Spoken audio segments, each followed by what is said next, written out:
সন্মানীয় মন্ত্ৰী অশোক সিংহল ডাঙৰীয়া, আমাৰ প্ৰতীক্ষ মন্ত্ৰী জয়ন্তমল্ল বৰুৱা ডাঙৰীয়া, জনস্বাস্থ্য কাৰিকৰী বিভাগৰ সচিব কৈলাশ কাৰ্তিক ডাঙৰীয়া, নগৰ উন্নয়ন বিভাগৰ সচিব শ্ৰী পবিত্ৰৰাম খাও ডাঙৰীয়া, আজি নিযুক্তি পত্ৰ লাভ কৰা যুৱক যুৱতী বন্ধু বান্ধৱীসকল, তেখেতসকলৰ পিতৃ মাতৃ, স্বামী আৰু অভিভাৱকসকল। মই স্বামী বুলি এইকাৰণে কৈছোঁ, বহুত কেইজনী বিয়া হোৱা ছোৱালী মই ইয়াতে দেখিছোঁ, গতিকে ডেফিনেটলি হাজবেণ্ডক লৈ আহিছে। আৰু যাৰ যাৰ বিয়া হোৱাও নাই, চাকৰি পোৱা হ'ল যেতিয়া সোনকালে বিয়া হৈ যাব। আজি আমাৰ বাবে এটা অতি আনন্দৰ দিন।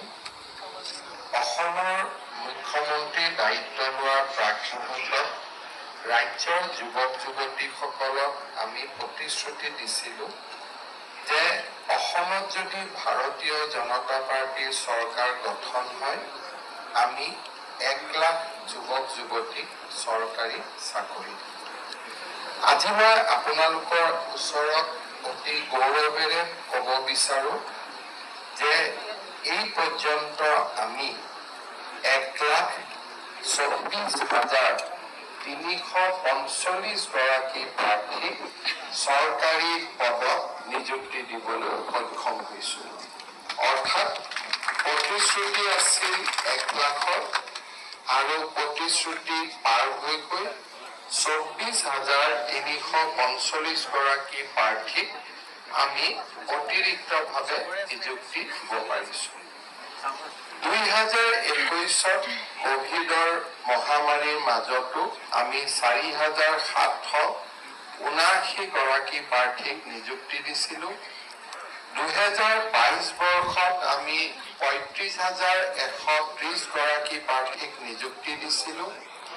2023 বৰ্ষত আমি 55,593 গৰাকী প্ৰাৰ্থীক নিযুক্তি দিছিলোঁ আৰু 2024 বৰ্ষত আমি 28,843 গৰাকী প্ৰাৰ্থীক নিযুক্তি দিবলৈ সক্ষম হৈছোঁ। আজিৰ এই দিনটোত আমি অসম চৰকাৰৰ জনস্বাস্থ্য কাৰিকৰী বিভাগত 81 গৰাকী, গৃহ আৰু নগৰ পৰিক্ৰমা বিভাগত 201 গৰাকী আৰু আমাৰ ফৰেনচিক বিজ্ঞান সঞ্চালকালয়ত আমি 18 গৰাকী জ্যেষ্ঠ আৰু কনিষ্ঠ বৈজ্ঞানিকক নিযুক্তি দিবৰ বাবে ইয়াত সমবেত হৈছোঁ। জনস্বাস্থ্য কাৰিকৰী বিভাগত চিভিল, মেকানিকেল, ইলেক্ট্ৰিকেল আৰু কেমিকেল ইঞ্জিনিয়াৰ হিচাপে বিভাগত পাছ কৰা 81 গৰাকী সহকাৰী অভিযন্তাক নিযুক্তি দিয়া হৈছে। আমি সকলোৱে জানো যে এসময়ত অসমৰ অভিযান্ত্ৰিক মহাবিদ্যালয়বিলাকত এটা হতাশাৰ পৰিৱেশ বিৰাজ কৰিছিল। চাকৰি নাছিলে। বহুগৰাকী অভিযন্তা পৰীক্ষাত পাছ কৰি অসমৰ বাহিৰত বিভিন্ন কোম্পানীত নিযুক্তি ল'বলৈ তেওঁলোক যাবলগীয়া হৈছিল।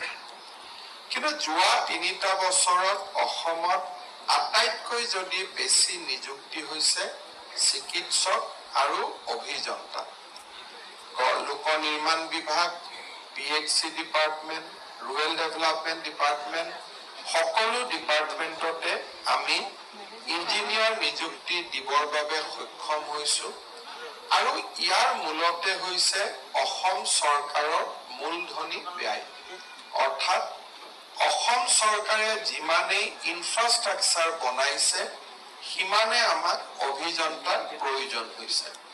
অলপ আগতে PHC ডিপাৰ্টমেণ্টৰ সচিব আৰু মন্ত্ৰী ডাঙৰীয়াই অসমত গাঁও অঞ্চলত আমি বনাই থকা মেচিভ ৱাটাৰ ছাপ্লাই ইনফ্ৰাষ্ট্ৰাকচাৰৰ বিষয়ে আপোনালোকক উল্লেখ কৰিছে। প্ৰধানমন্ত্ৰী ডাঙৰীয়াৰ জল জীৱন মিছন আঁচনিৰ অধীনত আজি আমি প্ৰতিখন গাঁৱৰ প্ৰতিটো পৰিয়ালক টেপ ৱাটাৰ যি স্বাস্থ্যসন্মত তাক আমি দিবৰ বাবে প্ৰয়াস কৰিছোঁ। আৰু ডিপাৰ্টমেণ্টত বহুবোৰ ইনোভেশ্যন হৈছে আৰু টেকনলজি, এই টেকনলজিৰ জৰিয়তে আমি সম্পূৰ্ণভাৱে স্বাস্থ্যসন্মত আৰু বিশুদ্ধ খোৱা পানী দিয়াৰ বাবে প্ৰচেষ্টা কৰিছো। এতিয়া চৰকাৰৰ ব্যৱস্থা সফল হৈছে নাই হোৱা তাক আমি কেনেকে চাব পাৰো? এসময়ত মই যেতিয়া স্বাস্থ্য বিভাগৰ মন্ত্ৰী আছিলো 2006 আৰু 2008 চনত, তেতিয়া মোৰ আটাইতকৈ ডাঙৰ কাম আছিল ডায়েৰিয়াৰ বিপক্ষে যুঁজা। বানপানীৰ পিছত আমি সদায় চেষ্টা কৰিছিলো যাতে ৱাটাৰ ৰিলেটেড ডিজিজৰ আউটব্ৰেক নহয়। আৰু আমাৰ অসমত চাহ বাগিচা অঞ্চলসমূহত, গাঁও অঞ্চলসমূহত ৱাটাৰ বৰ্ন ডিজিজ আটাইতকৈ ডাঙৰ ডিজিজ বাৰ্ডেন আছিল। কিন্তু আজি আমি বানপানীৰ পিছতো অসমৰ কোনো জাগাতে ৱাটাৰ বৰ্ন ডিজিজৰ আমি সংকেত নাপাওঁ। আৰু কৰবাত যদি ৱাটাৰ বৰ্ন ডিজিজ থাকেও তাক আমি সেই গাঁওখনতে সীমাবদ্ধ কৰিব পাৰিছো।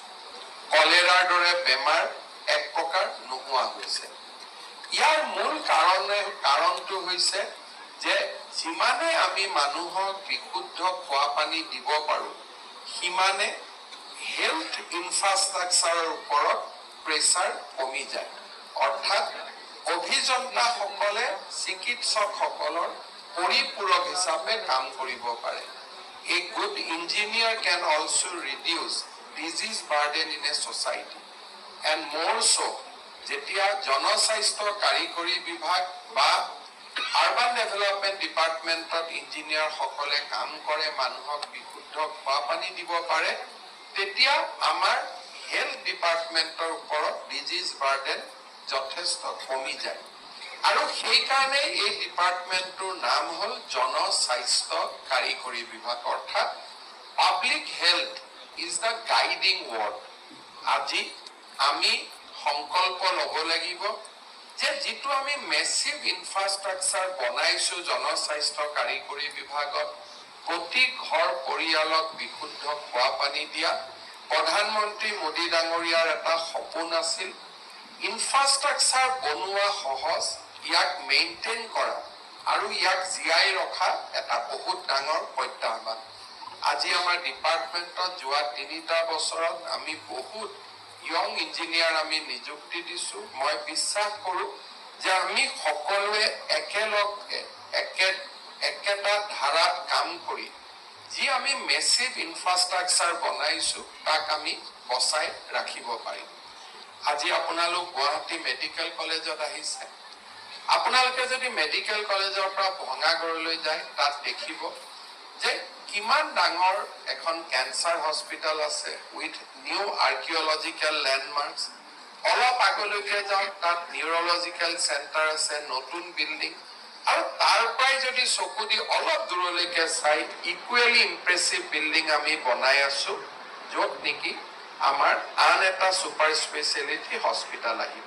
অৰ্থাৎ আজি 3টা বছৰত অসমৰ কেপিটেল ইনভেষ্টমেণ্ট মূলধনী ব্যয়ৰ জৰিয়তে আমি অসমৰ গোটেই ফেজটো পৰিৱৰ্তন কৰাৰ বাবে প্ৰচেষ্টা কৰিছো। অহা কিছুদিন ভিতৰত আপোনালোকে দেখিব যে আমাৰ গুৱাহাটী উত্তৰ গুৱাহাটীৰ মাজত নতুন দলং নিৰ্মাণ হ'ব। তাৰ যিটো ইঞ্জিনিয়াৰিং, তাৰ যিটো আমাৰ ব্যৱস্থাপনা বা যি ইঞ্জিনিয়াৰিং টেকনলজি আমি আনিছো, অসমত তেনেকুৱা টেকনলজি আগত ব্যৱহাৰ কৰা হোৱা নাছিল। ইয়াৰ কাৰণে আমাৰ ইঞ্জিনিয়াৰসকলৰ মাজত আজি এটা আশাৰ সঞ্চাৰ হৈছে। নতুন নতুন কৰ্মক্ষেত্ৰ খুলিছে। জাগিৰোডত ছেমি কণ্ডাক্টৰ ইণ্ডাষ্ট্ৰী অহাৰ লগে লগে অভিযন্তাসকলৰ বা অভিযন্তা হ'বৰ কাৰণে যিসকলে পঢ়ি আছে, তেওঁলোকৰ মাজত আৰু বেছি আমাৰ কাম কৰাৰ বাবে যিটো সুবিধা সি বৃদ্ধি পাব। সেইকাৰণে মই ভাবো যে অসমত আজি অভিযন্তা আৰু চিকিৎসকসকলৰ বাবে এটা সোণালী দিন আৰম্ভ হৈছে আৰু তাৰ সুযোগ আমাৰ অসমৰ নৱপ্ৰজন্মই গ্ৰহণ কৰিব লাগে। আৰু আমাৰ কৰ্ম ক্ষমতাৰ মাজেৰে আমি আমাৰ ৰাজ্যখনক আগুৱাই নিয়াৰ বাবে প্ৰচেষ্টা কৰিব লাগে। যিকোনো এখন ৰাজ্যৰ প্ৰগতি আৰু বিকাশৰ সংকেত দিয়ে আৰবানাইজেশ্যন। যিখন ৰাজ্যত আৰবানাইজেশ্যন আছে, যিখন ৰাজ্যত নগৰ প্ৰতিষ্ঠা হৈছে, সেই ৰাজ্যখনেই বিকাশৰ গতি ধাৱমান হৈছে। আপোনালোকে যদি APJ আব্দুল কালামৰ লিখনি পঢ়ে, তেতিয়া তেওঁ বহুদিন আগতে কৈছিলে যে যিমানেই আৰবানাইজেশ্যন হ'ব, আৰবান ইনফ্ৰাষ্ট্ৰাকচাৰ ক্ৰিয়েট হ'ব, তাতেই ইকনমি গ্ৰ' হ'ব। আজি আমাৰ গাঁৱত এগ্ৰিকালচাৰ ইকনমি, কিন্তু যেতিয়া নগৰ সৃষ্টি হয়, ইকনমিত বহুত ডাইমেনশ্যন যোগ হয়, সেৱা ক্ষেত্ৰ যোগ হয়, নগৰ অহাৰ লগে লগে ৱাটাৰ ছাপ্লাই স্কিম আহিব, ইলেক্ট্ৰিচিটি এক্সপাণ্ড কৰিব লাগিব, কোৱালিটি ইলেক্ট্ৰিচিটি দিব লাগিব, তাত ইলেক্ট্ৰিচিটি লাগিব, মিউনিচিপাল এডমিনিষ্ট্ৰেশ্যন লাগিব। অৰ্থাৎ নগৰীকৰণ যেতিয়া আৰম্ভ হয়, তেতিয়াই সেই ৰাজ্যখনত বিকাশ আৰু প্ৰগতি আৰম্ভ হয়। আপোনালোকে যদি ভাৰতৰ গোটেই কেইখন বিকশিত ৰাজ্যৰ ফালে চাই, মহাৰাষ্ট্ৰ, কৰ্ণাটক, তামিলনাডু, তাত আপোনালোকে দেখিব যে আৰবান পপুলেশ্যন সেই ৰাজ্যবিলাকত অসমৰ তুলনাত যথেষ্ট বেছি।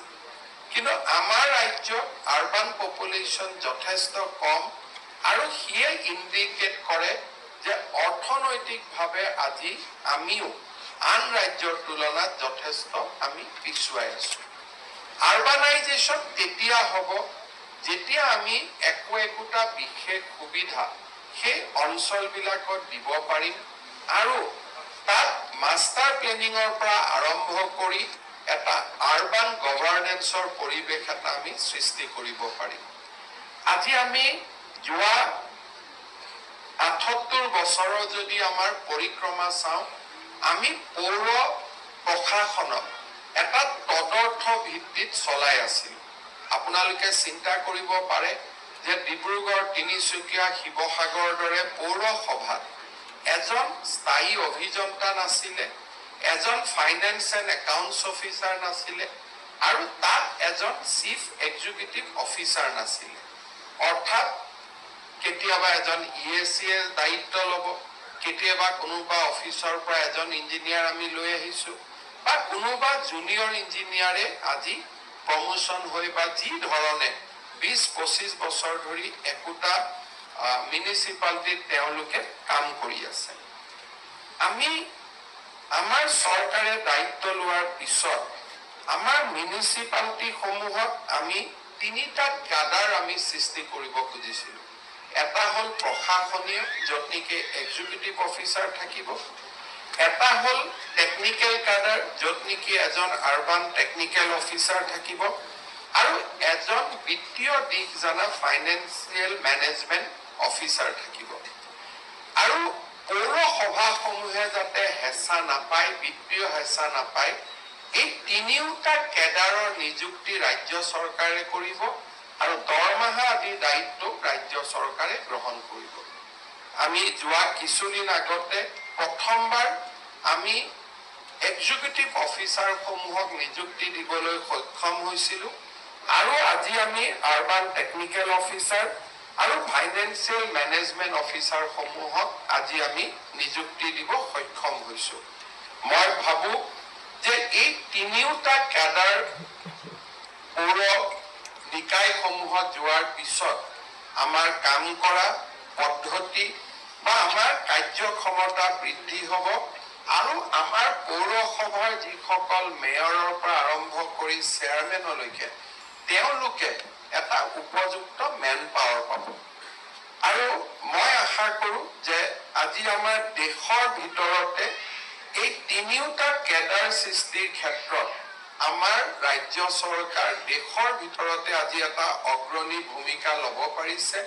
লাহে লাহে আমি এই ক্যাডাৰটোক আৰু শক্তিশালী কৰিম। প্ৰয়োজন সাপেক্ষে ডাঙৰ ডাঙৰ পৌৰসভাত এজন ফাইনেন্সিয়েল অফিচাৰ, এজন ইঞ্জিনিয়াৰ যথেষ্ট নহয়। লাহে লাহে আমি ইয়াক আৰু শক্তিশালী কৰাৰ বাবে প্ৰচেষ্টা কৰিম। কিন্তু এটা সুন্দৰ আৰম্ভণি আজি আমাৰ নগৰ উন্নয়ন বিভাগত কৰা হৈছে।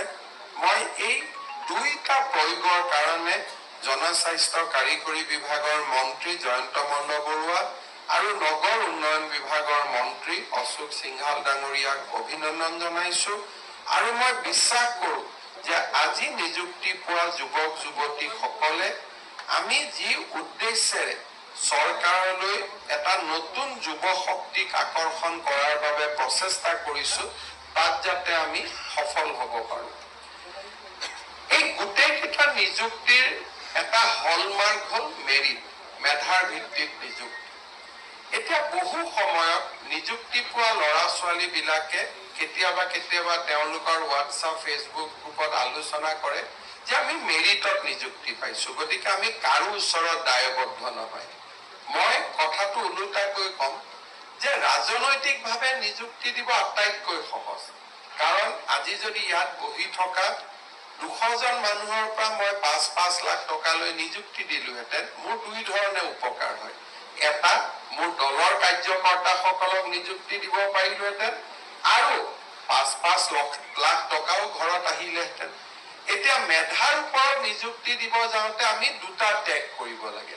এটা ত্যাগ কৰিব লাগে যে আমি টকা পইচা যিটো লক্ষী ঘৰত আহিব লাগিছিল তাক বিদায় দিব লাগে, যে আমাক লক্ষী নালাগে, আমাক সৰস্বতী লাগে। প্ৰথম আমি লক্ষীক বিদায় দিব লাগে।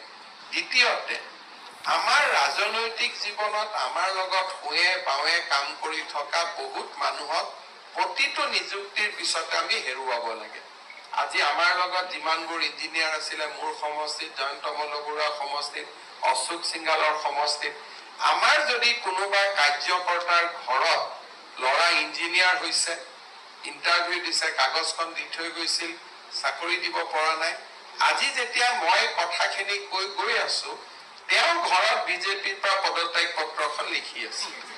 দুইটা কাম একেলগে হৈ আছে সমান্তৰালভাৱে, যে আমি কিয় বিজেপি কৰিব লাগে। যেতিয়া আমি কওঁ যে নহয় আমি মেধাত দিব লাগে, তেতিয়া কংগ্ৰেছেতো মেধাত দিয়া নাছিল, আপোনালোকে কিয় মেধাত দিব লাগে। অৰ্থাৎ আগৰ আমাৰ পৰিৱেশ কি আছিল, আজি আমাৰ পৰিৱেশ কেনেকে আমি পৰিৱৰ্তন কৰিছো।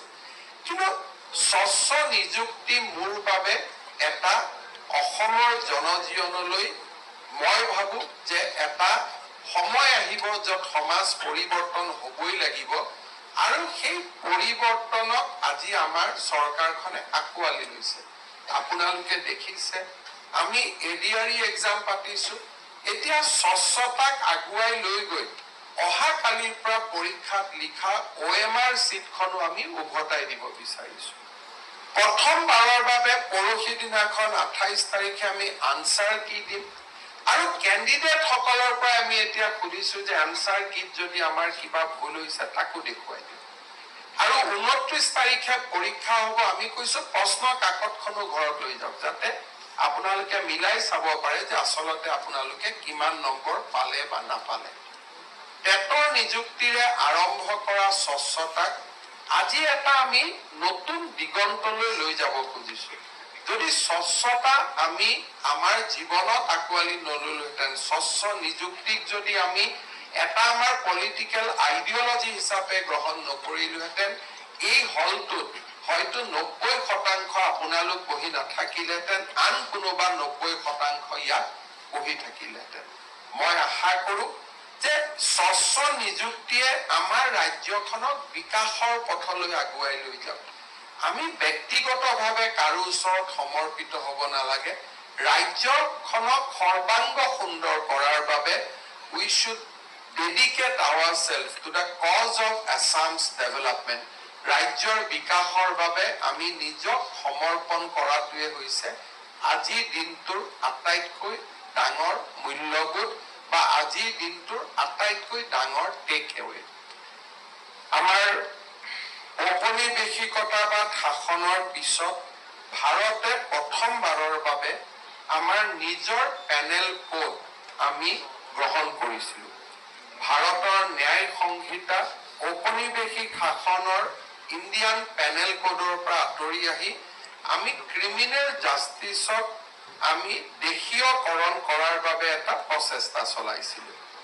আজি আমাৰ ফৰেনচিক ডিপাৰ্টমেণ্টত আমি যিসকল সাইণ্টিষ্ট নিযুক্তি দিছোঁ তাৰ মূল কাৰণটোৱে হ'ল যে এতিয়া ক্ৰিমিনেল জাষ্টিছৰ আটাইতকৈ ডাঙৰ স্তম্ভটোৱে হৈছে ফৰেনচিক ইনভেষ্টিগেশ্যন অৰ্থাৎ ফৰেনচিক ইনভেষ্টিগেশ্যনক আজি আমি ন্যায্যতা প্ৰদান কৰিছোঁ আৰু ফৰেনচিক ইনভেষ্টিগেশ্যনে ক্ৰিমিনেল জুৰিস্প্ৰুডেন্সক সফল কৰা এফেক্টিভ কৰাত এটা ডাঙৰ ৰোল প্লে কৰিব পাৰে যেতিয়া এটা মাৰ্ডাৰ হয় সাক্ষীৰ প্ৰমাণৰ পৰিৱৰ্তে আমি যদি ফৰেনচিক এভিডেন্স কোৰ্টত আনিব পাৰোঁ তেতিয়াহ'লে কনভিকশ্যনৰ যিটো ৰেট অফ কনভিকশ্যন সি নিজে নিজে বাঢ়ি যায় কাৰণ জুডিচিয়াৰীয়ে সাক্ষীজনক ক'ব পাৰে যে আপুনি কাৰোবাৰ দ্বাৰা প্ৰভাৱিত হৈছে কিন্তু ফৰেনচিক এভিডেন্সক জুডিচিয়াৰীয়ে ক'ব নোৱাৰে যে আপুনি কাৰোবাৰ দ্বাৰা প্ৰভাৱিত হৈছে কাৰণ science goes without any influence আজি আমি ৰাজ্যত ফৰেনচিক ইনভেষ্টিগেশ্যনক আটাইতকৈ বেছি গুৰুত্ব দিছোঁ যোৱা 3টা বছৰত অসমত ৰেট অফ কনভিকশ্যন ইনক্ৰিজ হৈছে চাৰ্জশ্বিট ইনক্ৰিজ হৈছে ড্ৰাগছৰ বিৰুদ্ধে আমি এখন ডাঙৰ যুদ্ধ কৰি আছোঁ আৰু ইয়াৰ মূল স্তম্ভটোৱে হৈছে strengthening of forensic science department আগত অসমত এটা ফৰেনচিক লেব আছিল এতিয়া আমি নতুনকৈ 6টা লেব আমি এক্সপাণ্ড কৰিছোঁ নেশ্যনেল ফৰেনচিক সায়েন্স ইউনিভাৰ্চিটিক আমি অসমত লৈ আহিছোঁ তেওঁলোকৰ তাত আমি ল'ৰা ছোৱালীক ট্ৰেইনিং কৰিছোঁ আমাৰ নিজৰ লেবত আমি নতুন নতুন সাইণ্টিষ্ট নিযুক্তি কৰিছোঁ এই যেটো বিজ্ঞান ফৰেনচিক বিজ্ঞান এই ভৱিষ্যতৰ বিজ্ঞান আৰু ফৰেনচিক বিজ্ঞানে ভৱিষ্যতে বহুত ডাঙৰ নিযুক্তিৰ দুৱাৰ এখন মুকলি কৰি দিব আনকি আজি কৰ্পৰেট সকলকো ফৰেনচিক সাইণ্টিষ্টৰ প্ৰয়োজন হৈছে আৰু যিমানেই ফাইনেন্সিয়েল মাৰ্কেটখন বাঢ়ি বাঢ়ি গৈ থাকিব অপৰাধ বাঢ়িব সাইবাৰ ক্ৰাইমৰ পৰা আৰম্ভ কৰি বিভিন্ন অপৰাধ বাঢ়িব আৰু সেই অপৰাধক ৰোধিবৰ কাৰণে ফৰেনচিক সায়েন্সৰ গুৰুত্ব দিনক দিনে বৃদ্ধি হ'ব আজি আমাৰ বিভাগলৈ ফৰেনচিক সায়েন্স গৃহ বিভাগত আৰু আমাৰ বিভাগলৈ আজি মই আমাৰ নতুন বিজ্ঞানীসকলক 18 গৰাকী বিজ্ঞানীক আমি আদৰণি জনাইছোঁ ফৰেনচিক সাইণ্টিষ্টসকলে যেনেকৈ ইঞ্জিনিয়াৰ বা আৰবান ডিপাৰ্টমেণ্টত যোৱা যুৱক যুৱতীসকলে ৰাইজৰ লগত থাকি কাম কৰিব ফৰেনচিক বিজ্ঞানীসকলে বেকৰুমত থাকি কাম কৰিব অৰ্থাৎ তেওঁলোক পৰিচয়বিহীন হৈ লেবত কাম কৰিব আনসকলে মানুহৰ মাজত গৈ কাম কৰিব ই হৈছে এটা ডাঙৰ পাৰ্থক্য মই আগতে কৈছোঁ যে এই পৰ্যন্ত আমি 1,24,345 গৰাকী ব্যক্তিক আমি নিযুক্তি দিব পাৰিছিলোঁ আৰু আজি এই 3টা নিযুক্তিৰ পিছত আমাৰ চৰকাৰে নিযুক্তি দিয়া যুৱক যুৱতীৰ সংখ্যা 1,24,645লৈ বৃদ্ধি পালে মই পুনৰবাৰ আপোনালোকক অসম চৰকাৰলৈ আদৰণি জনাইছোঁ মই আশা কৰিছোঁ যে আমি স্বচ্ছ আৰু নৈতিকতাৰে নিজকে সুদীৰ্ঘ কৰি ৰাখি আমি ৰাইজৰ সেৱাত নিজক সমৰ্পণ কৰিম আমাৰ এই যাত্ৰা মধ্যবিত্ত পৰিয়াল এটাৰ বাবে চৰকাৰী চাকৰি এটা নিজৰ জীৱনৰ এটা ডাঙৰ মাইলৰ খুঁটা আমি মধ্যবিত্ত সমাজখন যিদিনাখনে য'তেই যিমান কাম নকৰোঁ কিয় চৰকাৰী চাকৰি পোৱা দিনটোতে দেউতাক মাকে ভাবে যে মোৰ ল'ৰা ছোৱালী এটা সফল জীৱনৰ অধিকাৰী হ'ল কিমান সঁচা কিমান মিছা that is a different thing কিন্তু সমাজত ই এটা ডাঙৰ বিশ্বাস আৰু সেই বিশ্বাসৰ কষতিশীলত আজি আপোনালোক উত্তীৰ্ণ হৈছে আপোনালোকক মই অভিনন্দন জনাইছোঁ আপোনালোকৰ পিতৃ মাতৃক মই সেৱা জনাইছোঁ তেখেতসকলৰ প্ৰচেষ্টা আজি সফল হ'ল এটা সদায় প্ৰতিটো নিযুক্তিতে এটা কথাৰে সামৰণি মাৰোঁ আজিও একেটা কথাকে কম যে এজন মানুহে পূৰ্ণতা পোৱা আটাইতকৈ প্ৰেৰণা হিচাপে কাম কৰে তেওঁলোকৰ পিতৃ আৰু মাতৃ কেতিয়াবা কেতিয়াবা সংসাৰৰ চাকনৈয়াত সোমাই গৈ আমি আমাৰ দেউতা মাৰ প্ৰতি আমাৰ দায়িত্ব কৰবাত নহয় কৰবাত আমি এৰি দিওঁ মই বিশ্বাস কৰোঁ যে আমি যিসকলে আজি চৰকাৰত সোমাম, আমি যাতে আমাৰ পিতৃ মাতৃৰ ঋণ সদায় যাতে আমি মনত থাকোঁ, মনত ৰাখোঁ, জীৱনৰ প্ৰতিটো মুহূৰ্ততে তেওঁলোকৰ বাবে আমি চিন্তা কৰোঁ, তেওঁলোকৰ কল্যাণৰ কাৰণে আমি কাম কৰোঁ, আৰু তেখেতসকলৰ আশীৰ্বাদ যাতে সদায় আমাৰ শিৰৰ ওপৰত থাকে, তাৰ বাবে যাতে সদায় আমি কনচিয়াছ হৈ থাকোঁ। এই দুআষাৰ কৈ পুনৰবাৰ আপোনালোকক অভিনন্দন জনাই মই মোৰ বক্তব্যৰ সামৰণি